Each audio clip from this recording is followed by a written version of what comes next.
Ada beberapa ayat yang akan saya sampaikan. Ayat yang pertama menjelaskan dulu tentang potensi pemuda di dalam surat Ar-Rum. Di dalam surat Ar-Rum. Surat Ar-Rum itu adalah surah yang ke-30. Nah, di dalam surat Ar-Rum surah yang ke-30 di ayat yang ke-54. Di ayat yang ke-54. Pada ayat tersebut Allah berfirman, Allahul ladzi khalaqakum min dha'fin summa ja'ala min ba'di dha'fin quwwah summa ja'ala min ba'di quwwatin dha'fan wa syaibah yakhluqu ma yasha wa huwal alimul qadir.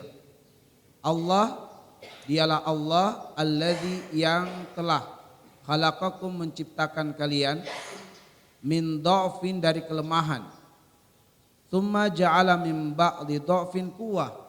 Kemudian setelah masa kelemahan berlalu, Allah jadikan kalian memiliki kekuatan. Tsumma ja'ala min ba'di quwwah dha'fan wa syaibah. Namun ternyata kekuatan itu pun ada masanya. Ada masanya di mana ia pun akan berakhir dan berganti dengan kelemahan disertai dengan rambut beruban. Yakhluqu ma yasha. Demikianlah Allah menciptakan apa yang Dia kehendaki, wa huwal alimul qadir, dan Dia Maha berilmu lagi Maha mampu. Nah, ayat yang ke-54 ini memberitahukan kepada kita semua bahwa masa muda itu adalah masa berkumpul dua kekuatan. Pada ayat ini, ya, pada konteks ayat ini Allah ingin memberitahukan kepada kita bahwa masa muda itu adalah masa berkumpul dua kekuatan dan diapit oleh dua kelemahan gitu. Ya, berkumpul padanya dua kekuatan dan diapit oleh dua kelemahan. Sehingga kalau kita buat dalam grafiknya, maka masa muda ini bagaikan puncak kalau sebuah pendakian. Ya, kita buat grafik, maka masa muda itu berada pada puncak, sedangkan masa kelemahan berada pada sisi-sisinya. Nah, bahwa masa muda itu diapit dengan dua kelemahan. Kelemahan pertama adalah kelemahan anak-anak. Kelemahan ketika dalam usia anak-anak. Ya. Di mana anak-anak ini mereka mungkin kuat bermain, kuat berlari, atau dalam arti secara fisik mungkin kuat. Tetapi anak-anak disebut lemah karena kelemahannya ada pada fikriyahnya, pada pemikirannya. Belum ngerti apa-apa, walaupun mereka kuat berlari, kuat bermain, di malam hari masih begadang juga. Tapi kelemahan pada anak-anak itu adalah lebih pada kelemahan secara fikriyah, kelemahan secara berpikir. Sedangkan kemudian kelemahan kedua yang mengapit pemuda itu adalah kelemahan orang tua. Di mana orang tua ini kelemahannya adalah pada fisiknya. Orang tua kaya dengan pengalaman, orang tua kaya dengan pengetahuan, sebab mereka lebih dahulu terlahir atau tercipta hidup di muka bumi ini, sehingga mereka lebih mengetahui hal-hal dari kehidupan dunia sebelum kita lahir, sehingga tentu mereka kaya dengan pengalaman, kaya dengan pengetahuan, kaya dengan informasi. Maka orang tua itu ahlul hikmah atau bijak, sebab mereka memiliki kekuatan fikriyah, tapi mereka lemah secara fisik, sudah tidak bisa lagi melakukan banyak hal sebagaimana yang dahulu bisa dilakukan ketika usia muda.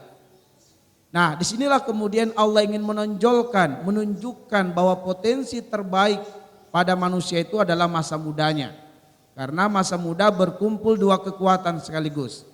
Pertama adalah kekuatan fisik dan kedua kekuatan fikriyah, kekuatan berpikir. Kekuatan fisik dan kekuatan berpikir. Inilah kekuatan yang ada pada pemuda. Namun kemudian dua kekuatan ini menjadi ujian besar bagi pemuda itu. Menjadi ujian besar bagi pemuda itu sebab dua kekuatan ini bisa digunakan untuk sesuatu yang lalai dan melalaikan, dan bisa digunakan untuk ketaatan kepada Allah Subhanahu wa taala. Ada banyak pemuda-pemuda yang cerdas, tapi dia gunakan untuk kemudian kecerdasannya membobol ATM, membuat virus dan seterusnya, ya. Dia menghack komputer, dia menghack berbagai web-web orang lain, menggandakan lalu meminta uang dan seterusnya. Banyak kekuatan pemuda yang disalahgunakan secara kecerdasan. Secara fisik juga ya, diberikan kekuatan secara fisik, ketampanan, tapi justru kemudian mereka gunakan untuk hal-hal yang sia-sia. Contohnya terlalu banyak kalau kita angkat. Kita pengen ringkasnya saja.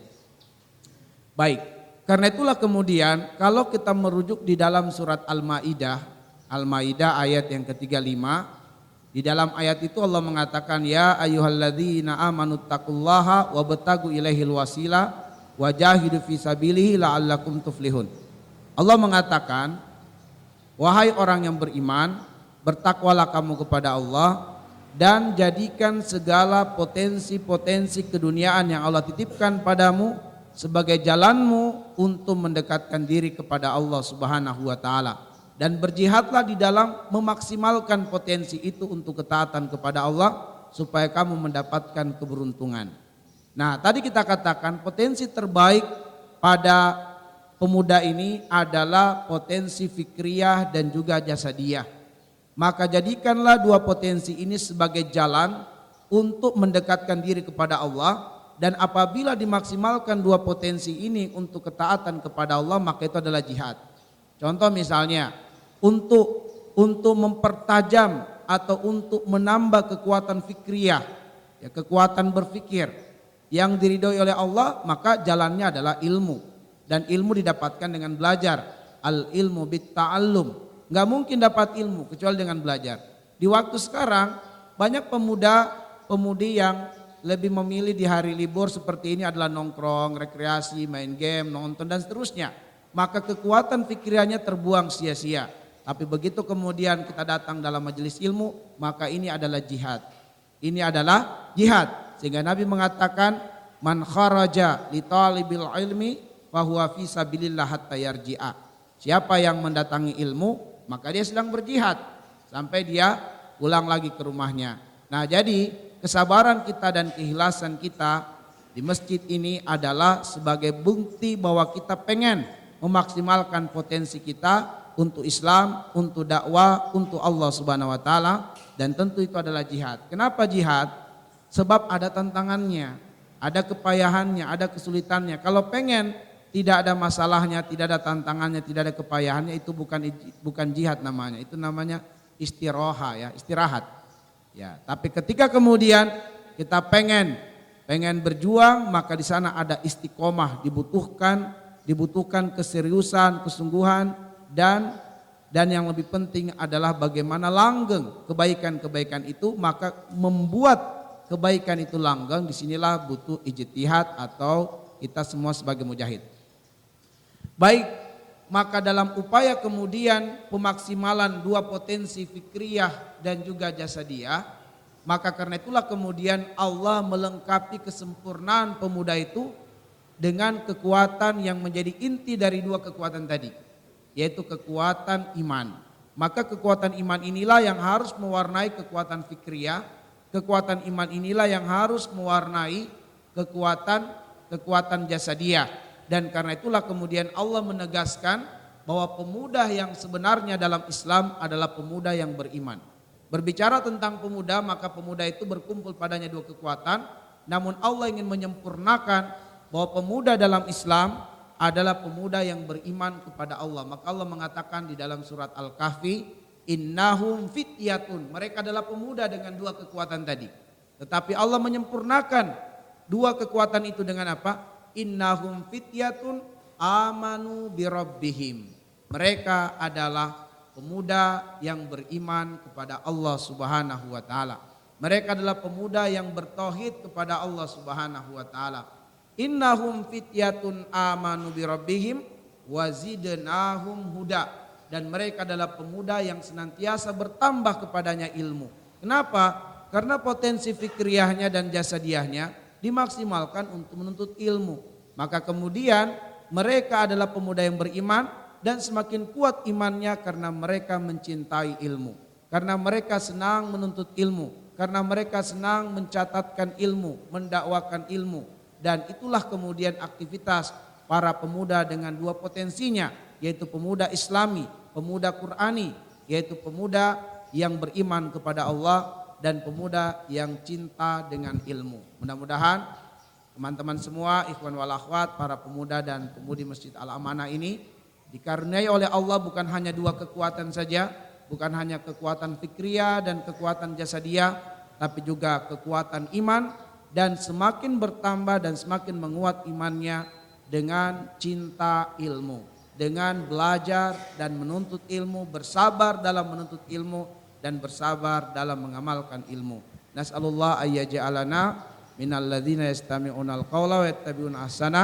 Subhanakallahumma bihamdik asyhadu an la ilaha illa anta astaghfiruka wa atubu ilaik. Assalamualaikum warahmatullahi wabarakatuh.